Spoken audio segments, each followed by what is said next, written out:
candle, and the scriptures say that's a saint-like thing to do. Okay. Today marks a grim anniversary in America. 3 years since the MAGA justices on the Supreme Court eliminated the protections of Roe in the disastrous, horrible, nasty Dobbs decision.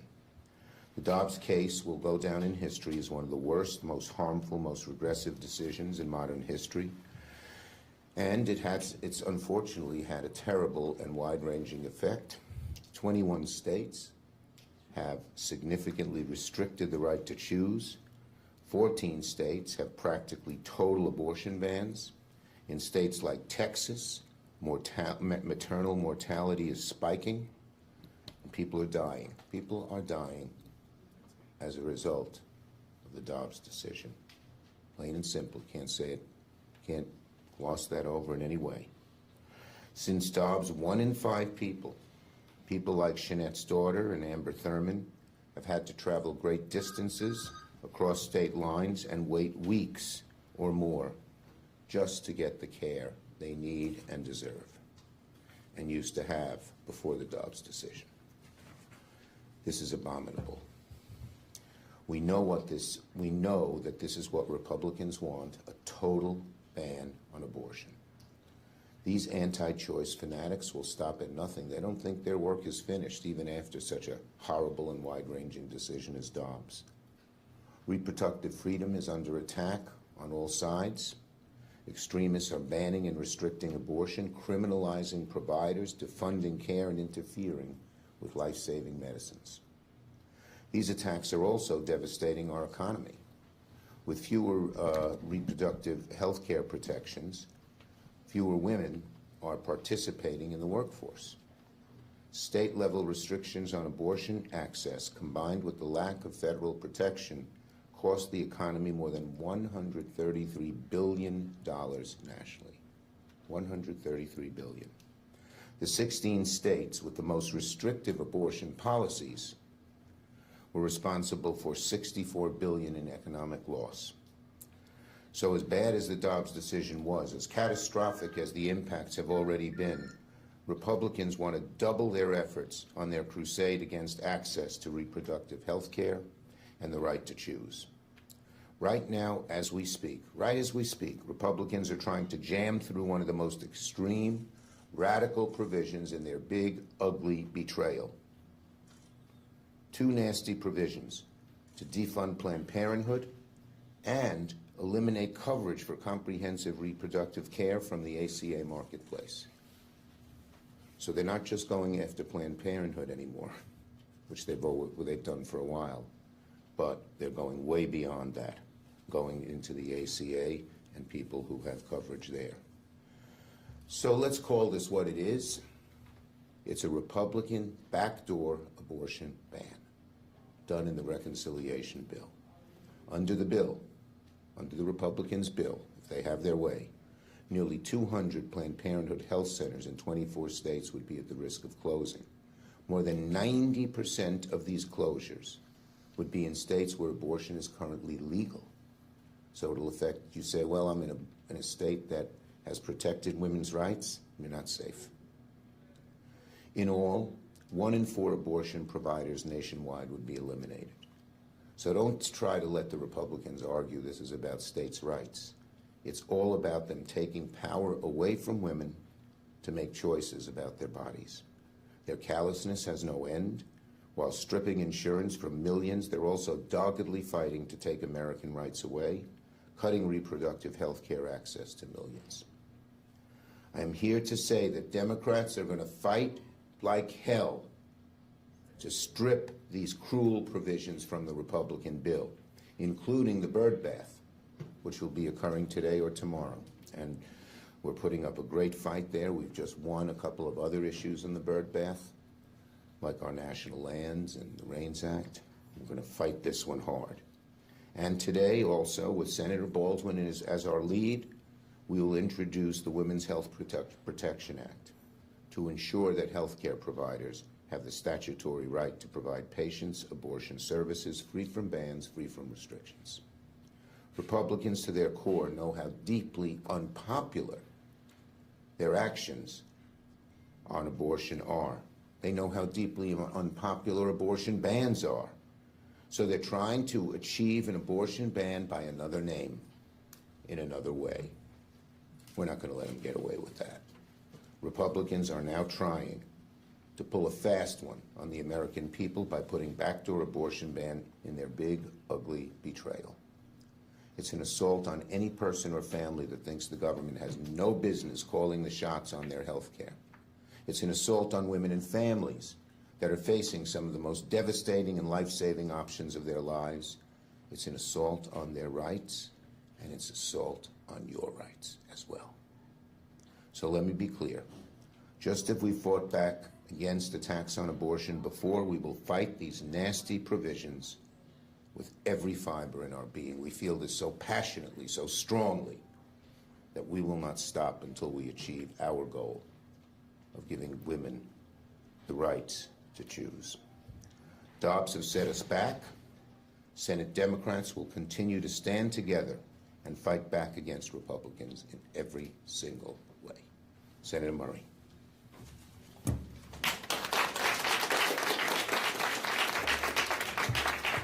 Mr. Leader, thank you so much for bringing us here today to talk about an issue that impacts every single person in this country. So appreciate your leadership. To my colleagues and all their work and actions, thank you for being here, for what you're doing, for our great advocates every single day, but mostly to Amber and to Ashley for their willingness to share stories that are deeply personal but are really important for all of us to hear. Thank you for your courage in being here today as well. 3 years in, it's clear that the heartbreak and damage being caused by Republicans' war on abortion is only growing, but so is the public opposition.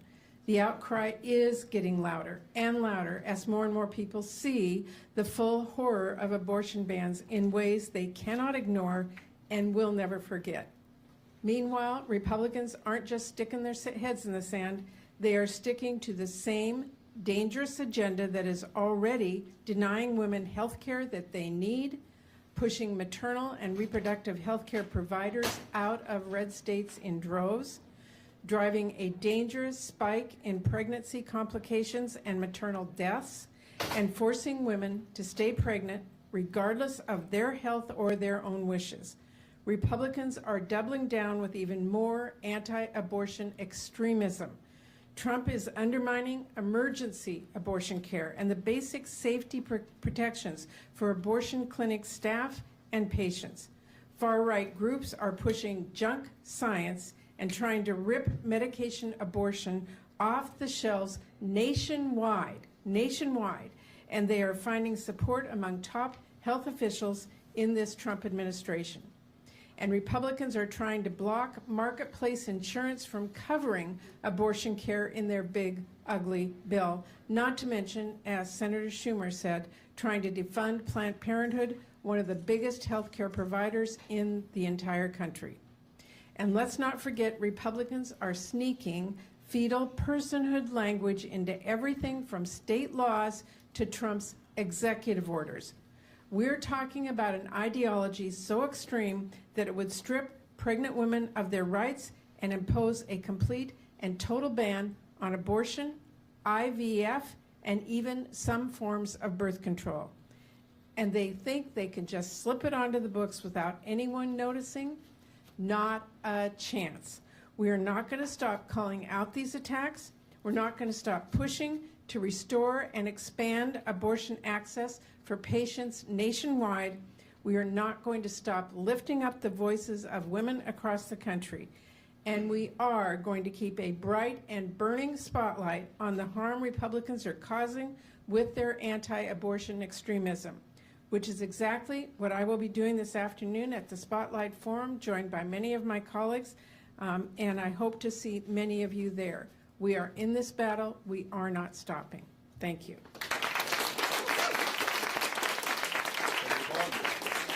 Thank you.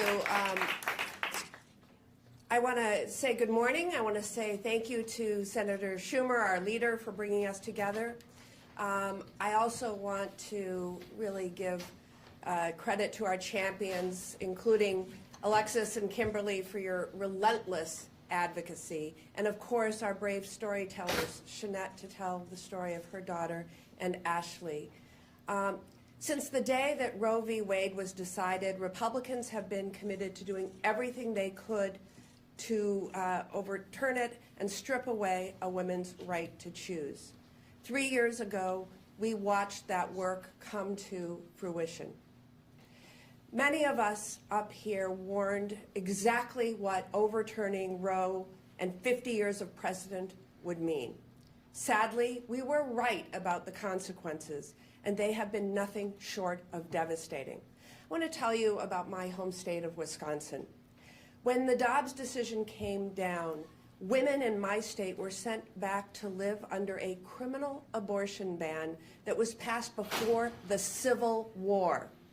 It was passed in the year 1849, just 1 year after Wisconsin became a state.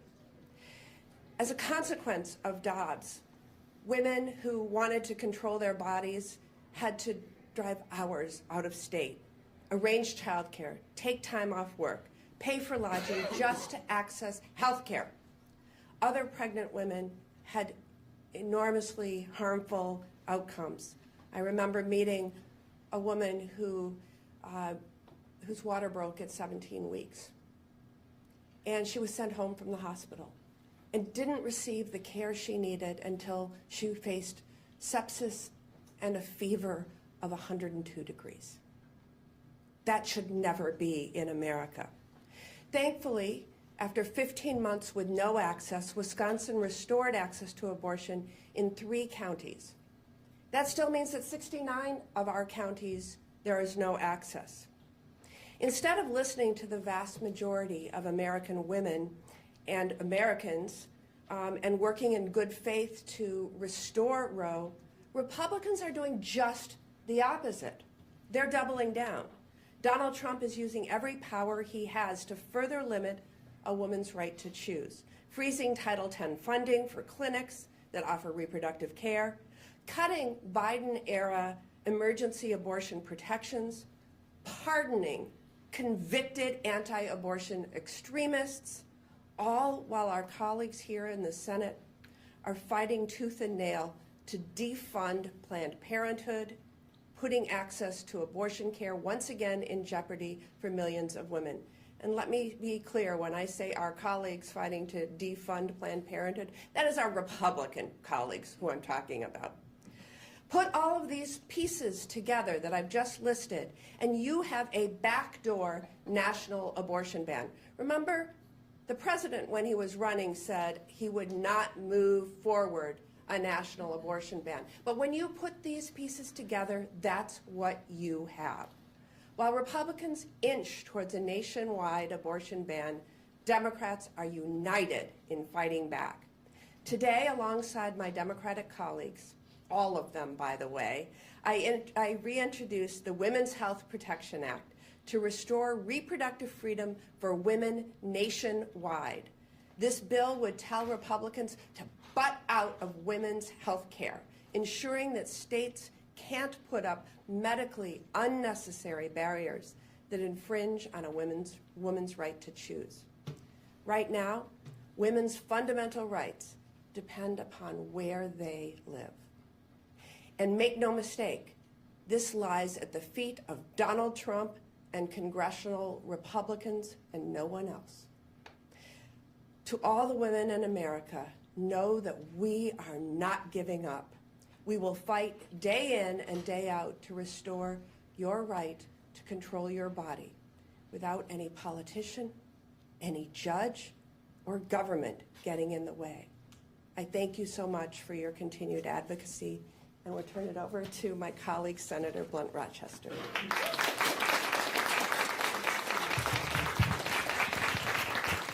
Thank you, Senator Baldwin, and please give her a round of applause for leading this charge. Thank you, Senator. Leader Schumer, my Democratic colleagues, to each of the champions that are in this room, and to our storytellers.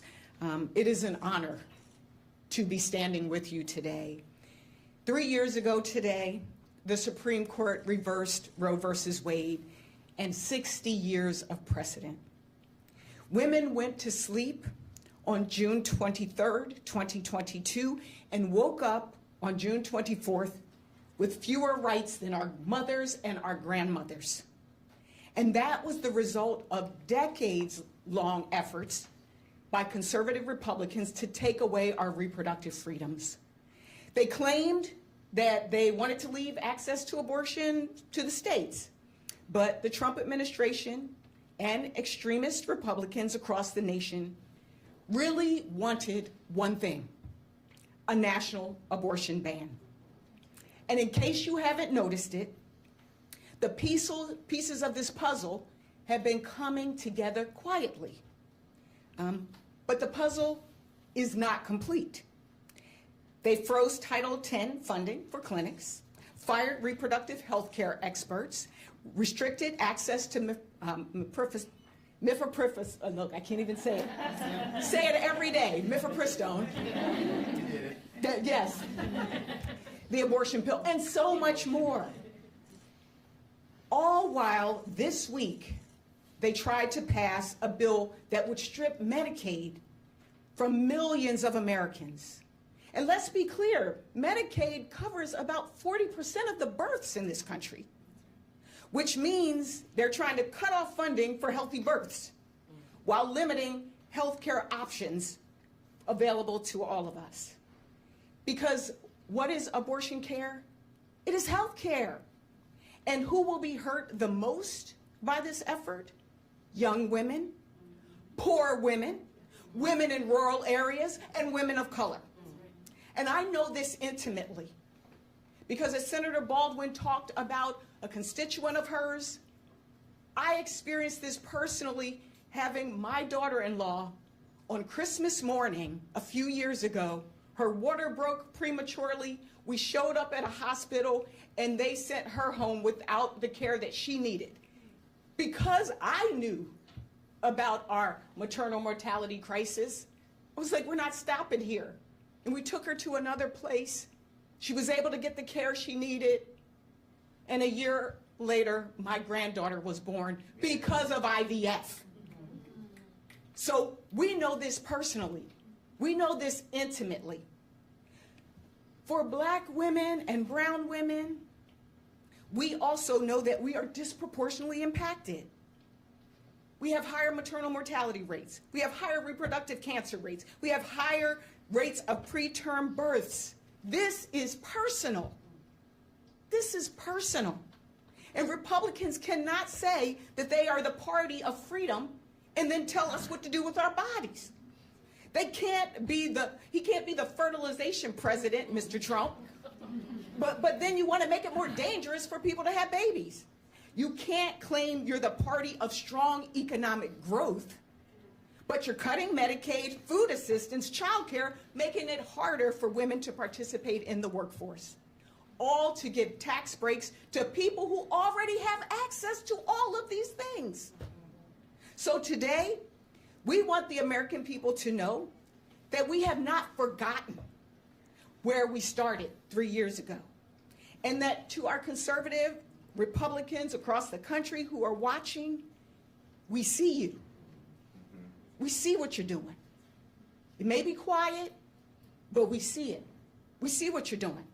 We see the puzzle of a national abortion ban that you are assembling, and we're going to do everything in our power, not just to fight now, but we're going to be ready to push the button when it's time to go and restore our freedoms and our rights. So, as Democrats and as advocates, we're about to put the pieces back in the box. And now the most important part of our little press conference here are two storytellers. First, I'm going to call on Shanette Williams. She's the mother of Amber Thurman, the first woman recorded in Georgia to have died because of a lack of proper abortion care. Shanette?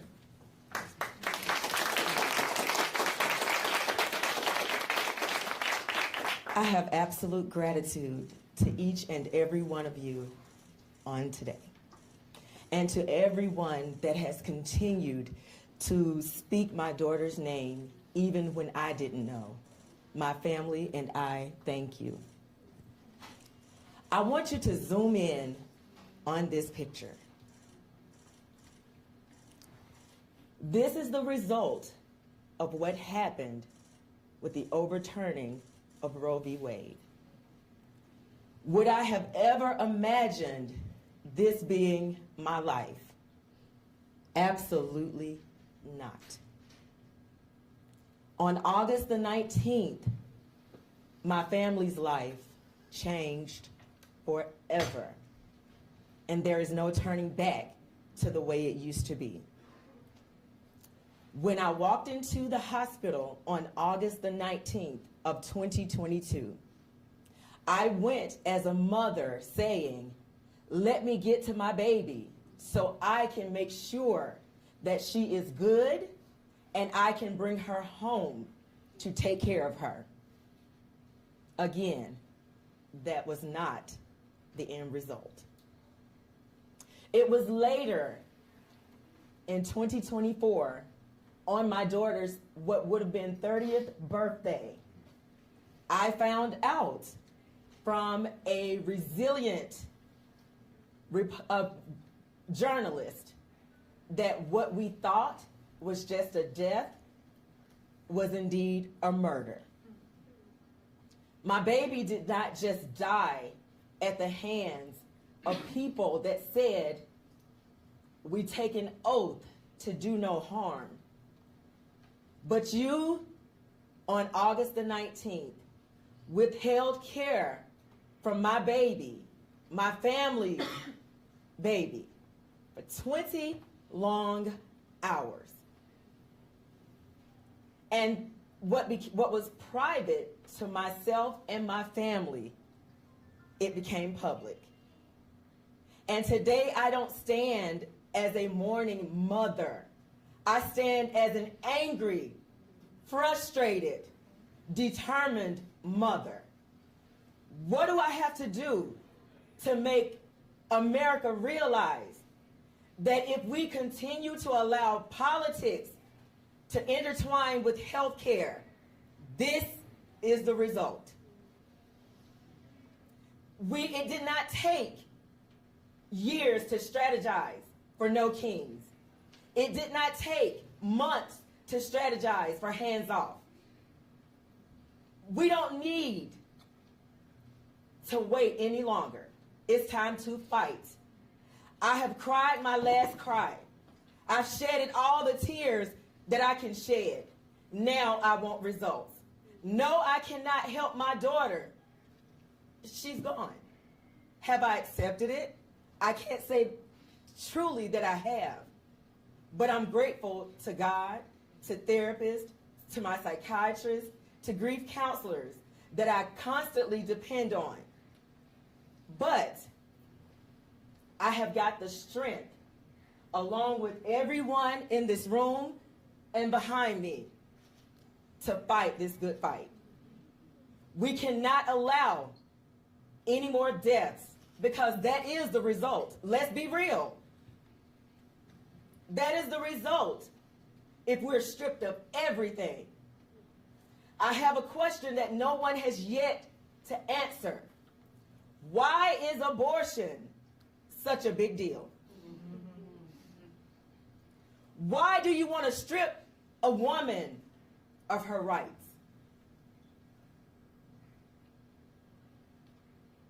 Everybody's doing the same thing I'm doing.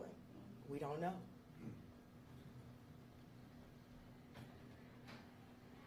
I wait. What is the problem with me saying that I'm pro-choice? If you choose to be pro-life, fine. But what is wrong with me saying I'm pro-choice? What is wrong with me saying if I want to have an abortion, it's my choice? No one is yet to answer that question for me. And because my daughter is gone, I'm not going to stop until we get what we need. I have dedicated my life to making sure I honor my daughter, I honor my grandson. When I look at him, I can control my emotions. But how do I help him? He was stripped of his very best friend. Everything he knows and loves, it's been turned upside down by strangers that know absolutely nothing about me, knew nothing about my daughter, knew nothing about my family. But still and yet, it's this control and power. And we have to fight this demon in order for other women, other families, other mothers, other children, other men not to feel what my family feels today. Ever since August 19th of 2022. So I stand not as a scorned mother, but an angry mother wanting results. And we're going to get them. Thank you.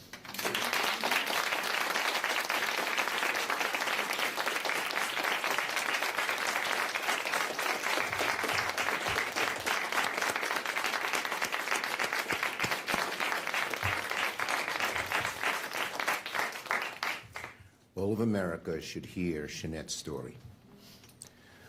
Ashley Ortiz has another heart-wrenching story, and I'm, again, so proud of both Shanette and Ashley for coming forward and telling the world how bad these new restrictions are.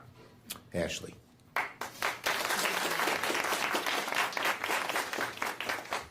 Good morning. Thank you for being here. My name is Ashley Ortiz, and I'm a physician assistant from Mesa, Arizona. I'm also a mother. I left behind my 10-week-old son in Arizona to come here and speak with you today. This is very important to me, and I'm going to tell you my story as a survivor of the anti-abortion laws that went into effect after the Supreme Court's Dobbs decision. In December of 2023, I was thrilled to be 20 weeks pregnant. My husband and I were at our routine anatomy scan when the scan clearly showed that my cervix had opened and my baby's foot, or the fetus's foot, had protruded. At 20 weeks, the fetus was not yet viable, and I was in preterm labor. The treatment that would typically be used in this scenario should have been simple and actually very low risk of complication. The doctor should have been able to administer medication to help me deliver the non-viable fetus. But because of Arizona's harsh and heartless abortion ban, they were unable to do so. The treatment was illegal. The medication could not be given to me, and I was told that I would have to wait until I became very sick to receive care. I was told that I needed to stay in the hospital and wait until my life was threatened or until the fetal heartbeat stopped. This could take days or weeks. At that point, my water had already broken and the risk of infection was extremely high. While my husband and I waited for the fetus to die or for me to become critically ill, we scheduled a procedure in Nevada for the following week. I lay there in the hospital, imagining the drive or the flight out of state in the midst of labor, terrified that I would deliver him en route. Doctors were finally allowed to administer the medicine I desperately needed when our baby's heart stopped on Christmas Eve of 2023. I delivered him with a combination of relief, sadness, fear, and anger. Because I had been forced to wait so long, the placenta had clotted to my uterine lining, and I was unable to safely deliver it. My blood pressure plummeted, and I was required to go into an emergency surgery at midnight. The surgery took 3 times longer than it typically would have had I received appropriate and timely care. It was traumatic. I was awake during the procedure. It was frightening, it was painful. I still think about how my husband felt waiting 3 times longer than he thought it would take for me to get out of surgery, running through all the scenarios. This process, this whole experience, this trauma was entirely unnecessary. Had Arizona politicians not decided that they knew better than doctors, this would have been preventable. It was terrifying to know that my dying fetus had more rights than I did, and that I might get seriously ill, suffer future infertility, or even die because of this barbaric abortion law. I'm still recovering from this horrific experience. Part of my recovery has been sharing my story. I've been able to advocate for critical abortion rights protections in my state, and that's why I'm here today, to mark the 3rd anniversary of the deadly Dobbs decision, which ripped away our right to safe and legal abortion. Since the Dobbs decision, attacks on reproductive freedom have escalated, from efforts to restrict medication abortion to increased criminalization of pregnancy outcomes, to a reduction in protections for life-saving emergency abortion care. Even as we stand here today, Republicans in Congress are working to defund Planned Parenthood and to take away Medicaid from millions of people across the country. Our freedom to make our own decisions about our families is under attack. This work is never done, and I'm grateful to Senator Schumer and members of Congress who are here today to commemorate the devastating loss of rights that resulted from the Dobbs decision. I do not want others to suffer. I do not want others to suffer because of these laws that are stripping women from their ability to make decisions about their reproductive health and the futures of their families. We deserve a future where healthcare decisions are made between patients and doctors, not politicians. A future where every woman has access to the care and respect that she deserves. Thank you again for the opportunity to be here and to share my story and advocate for protections for abortion rights.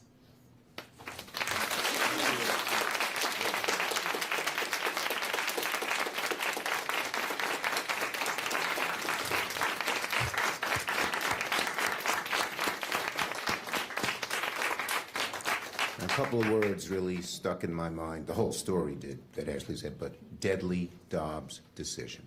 The deadly Dobbs decision. Okay, we have 2 great advocates here. Alexis McGill Johnson from Planned Parenthood and Kimberly Inez McGuire from URGE. I'm going to call them up together, if you guys don't mind, and to speak.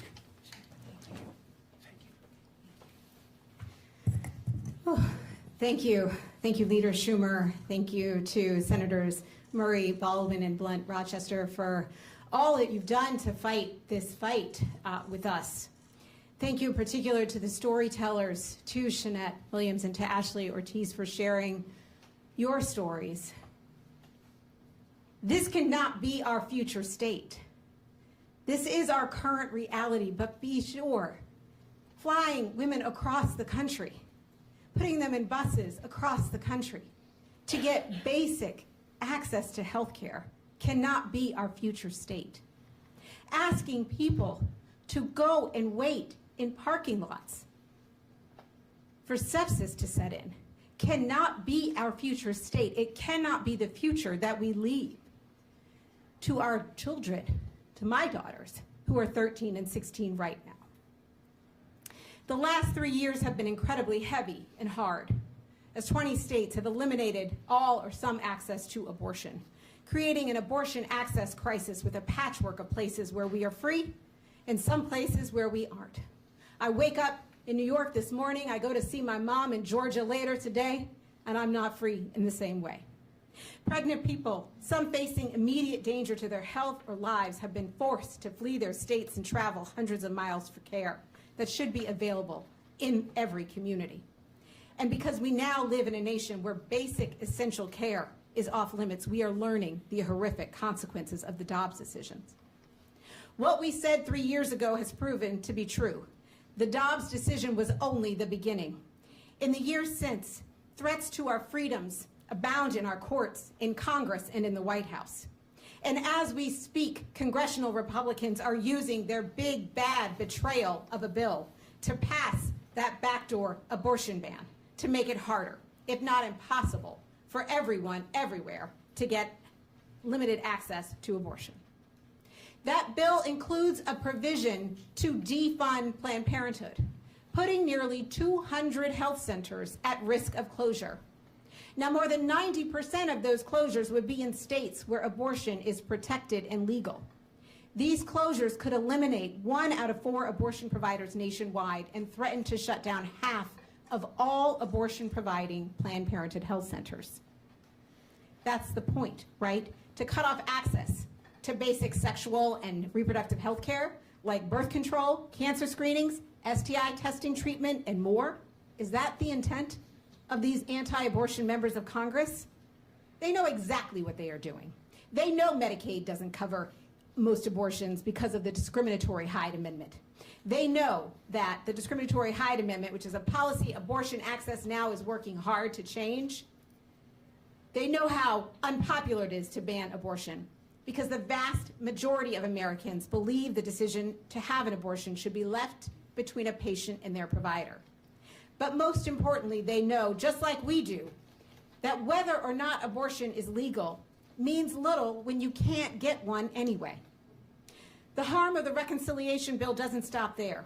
They also snuck in a provision to bar ACA marketplace plans that include abortion coverage from receiving federal subsidies. This means that people won't be able to use the health insurance they pay for to get the care they need. Amid this attack and the dozens that are sure to come, whether that is access to medication abortion or even emergency room doctors' ability to provide abortion care in an emergency, we haven't let up on the fight. Support for reproductive freedom is vast. We are calling on each and every person who believes in a future where we can control our own bodies, our lives, and our futures to make sure their voices are heard. Our voices, when they arise in unison, have power. Use them to protect our health care. Use them to fight for our reproductive freedom. I'm now going to turn it over to my sister warrior, Kimberly. Good night.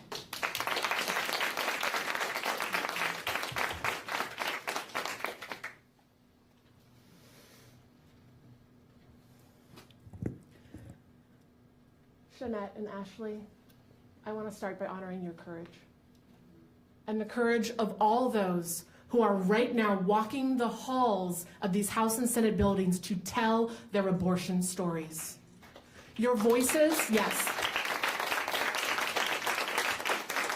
Your voices are power, and your stories free us from shame. Abortion is safe, abortion is normal, and abortion care should be available to everyone who needs it, period. Leader Schumer, distinguished senators, and Alexis, and my Abortion Access Now comrades, we are here because 3 years ago, the Supreme Court dealt a devastating blow to abortion access in this country, paving the way for half the nation to outlaw abortion care. And where care has been outlawed, those who seek and provide care have become outlaws. Friends have been sued for helping their loved ones get care. Mothers have been arrested and jailed for getting abortion pills for their daughters. And providers have been threatened by states hundreds of miles away for engaging in the simple act of practicing medicine. That the spotlight of the media has moved away to focus on the nation's many other crises does not change the brutal reality that people who need abortion care today are being forced to travel thousands of miles, are suffering, are dying, and we may never know all their names. Young people, people of color, low-income folks have been pushed to the margins with few choices for care. In 2023 in Texas, 18-year-old Nevaeh Crane died after 3 separate visits to the emergency room seeking care. Her providers feared prosecution under the state's abortion bans, creating deadly delays in treatment. Anti-abortion extremists don't want us getting care in hospitals or clinics. They're trying to ban safe and effective abortion pills, and they seek to isolate and punish seekers of abortion and those who offer them support. And history will mark who in this moment stood by in silence and who fought back for dignity, health, and reproductive justice. Abortion bans, like attacks on trans young people and the criminalization of our immigrant familia, they are all part of a broader agenda to control our bodies, strip our freedoms, while failing to address our demands for healthcare and economic security. But young people and people across this country are rising up. We are organizing for abortion access. We are raising money for life-saving abortion funds. We are supporting our local independent abortion clinics. I believe in the power of the people, and I believe in the possibility of change.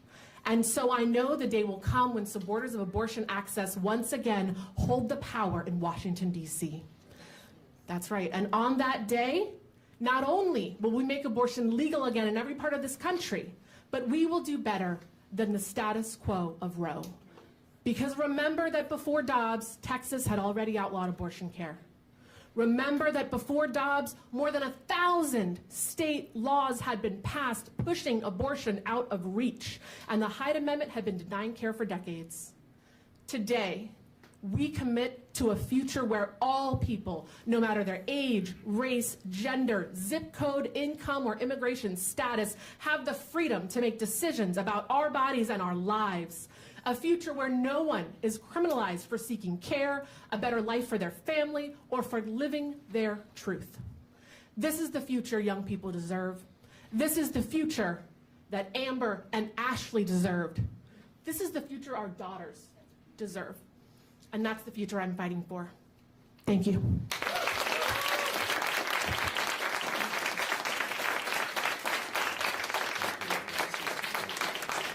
Thank you, Alexis. Thank you, Kimberly. Most of all, thank you to our storytellers. We'll take questions on this subject from the media, if they have any. Okay. These folks are walking the halls all day today and making the case that we need to protect a right to choose, that we need to protect reproductive freedom in every way. Thank you.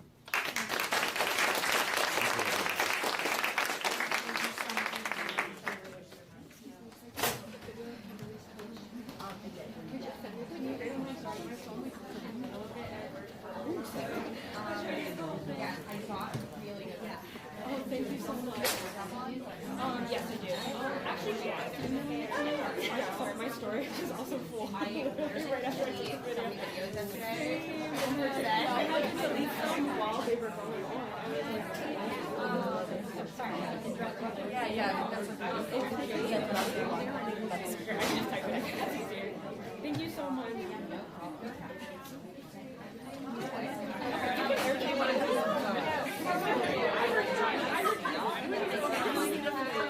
All right. You should be in the middle. Okay. Thank you.